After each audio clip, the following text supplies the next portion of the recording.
కృష్ణా బోర్డుపై నేడు కేంద్రానికి ఫిర్యాదు చేయనున్న హరీష్ రావు బృందం కేంద్ర మంత్రి బండారు దత్తాత్రేయను కలిసింది. కృష్ణా బోర్డు వైఖరికి ప్రతికూలంగా పనిచేస్తోందని తెలిపిన హరీష్ రావు బోర్డు వైఖరిపై జోక్యం చేసుకోవాలని దత్తాత్రేయను కోరారు. హరీష్ విజ్ఞప్తిపై దత్తాత్రేయ సానుకూలంగా స్పందించారు. రాష్ట్ర హక్కులు కాపాడేందుకు కృషి చేస్తానని భరోసానిచ్చారు. బోర్డు కేవలం రెండు రాష్ట్రాల మధ్య నీటి పంపిణీ జరిగిన తర్వాత ఒక రెగ్యులేటరీ అథారిటీగానే బోర్డు పనిచేయాలి తప్ప నీళ్లను పంచేటువంటి అధికారం బోర్డుకు లేదు. సో ఇది యాక్టుకు విరుద్ధం కనుక ఇలాంటి నిర్ణయాలు, తొందరపాటు నిర్ణయాలు తీసుకోవడం వల్ల తెలంగాణ రాష్ట్ర ప్రయోజనాలు దెబ్బతలిగేటువంటి అవకాశం ఉంది.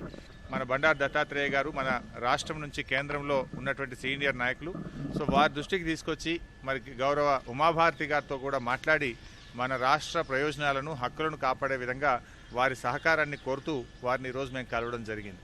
ముఖ్యంగా ఏంటంటే ఒకవైపు సుప్రీంకోర్టులో కేసు నడుస్తుంది, ఇంకోవైపు బ్రిజేష్ కుమార్ ట్రిబ్యునల్ ముందు కూడా రాష్ట్రాల మధ్య నీటి పంపిణీ కోసం వాదనలు జరుగుతూ ఉన్నాయి.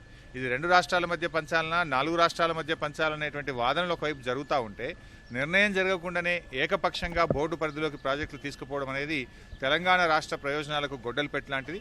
అందువల్ల దీన్ని వెంటనే ఆపివేసే విధంగా వారి సహకారాన్ని కోరడం జరిగింది.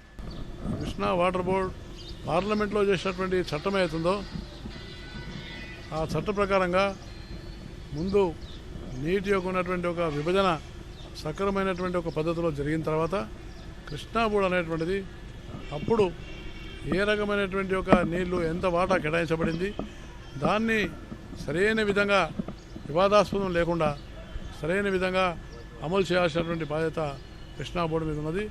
ఉమాభారతి గారితో ముందు నేను ఫోన్లో మాట్లాడతాను. ఆ నోటిఫికేషన్ విడుదల చేయకుండా దాన్ని నిలుపుదల చేసి ఆ తదుపరి ఈ 2 రాష్ట్రాలకు సంబంధించినటువంటి మంత్రులు, అదేవిధంగా అవసరమైతే ముఖ్యమంత్రులను కూడా ఆమె కూర్చోబెట్టుకొని ఈ సమస్య పరిష్కారం చేయాలని నేను కోరుతాను.